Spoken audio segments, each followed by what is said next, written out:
Жаныңардан деле кээ бир досторуңар болот, подружкаңар болот. Мен аяш деп айткан болбойт, бирөөнүн аялын аяш деп айткан өзү күнөө болот. Субханалла, анын жанында отурган өзү күнөө болот, билишиңер керек. Достор отуруп алып, аялдар чогуу отуруп алып, анан кийин ха-ха кылып отургандар өзү күнөө болот, субханалла. Бирөөнүн аялын кармап, бетине кандай аяш келип, бетинен өпкөн вообще харам, субханалла. Бул анын бетине өпөөр зыман тозокто бир ордун пайда болот, Кудай сактасын, аузубилла. Ошол эле аялын өптүрүп койгон эркек уже тозокко өзүнүн ордун даярдай берсин, субханалла. Кудай сактасын, аузубилла. Бул аябай катуу сөз. Пайгамбарыбыз айткандай, башка аялды карагандан көрөк дейт. О, пешенеңе момдап туруп мыкка кылып калсын деген пайгамбарыбыз. Не то что мындай өпкөн эмес, аны карап койгон харам болот деп айтат. Ошондой Алла Таала айтат: "Эй иман келтирген эркектер, качан өтөндөрдү көргөндө көзүңөрдү ылдый кылгыла, төмөн кылгыла" дейт. Уялуу менен, коркуу менен, сүкүт менен да ушундай.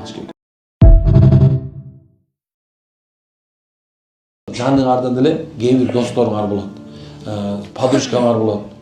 Мен аяш деп айткан болбойт, бирөөнүн аялын аяш деп айткан өзү күнөө болот. Субханалла, анын жанында отурган өзү күнөө болот, билишиңер керек. Достор отуруп алып, аялдар чогуу отуруп алып, анан кийин ха-ха кылып отургандар өзү күнөө болот, субханалла.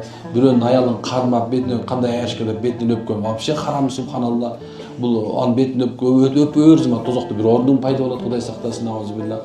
Ошол эле аялын өптүрүп койгон эркек уже тозокко өзүнүн ордун даярдай берсин, субханалла. Кудай сактасын, аузубилла. Бул аябай катуу сөз. Пайгамбарыбыз айткандай, башка аялды карагандан көрөк дейт. О, пешенеңе момдап туруп мыкка кылып калсын деген пайгамбарыбыз. Не то что мындай өпкөн эмес, аны карап койгон харам болот деп айтат. Ошондой Алла Таала айтат: "Эй иман келтирген эркектер, качан өтөндөрдү көргөндө көзүңөрдү ылдый кылгыла, төмөн кылгыла" дейт.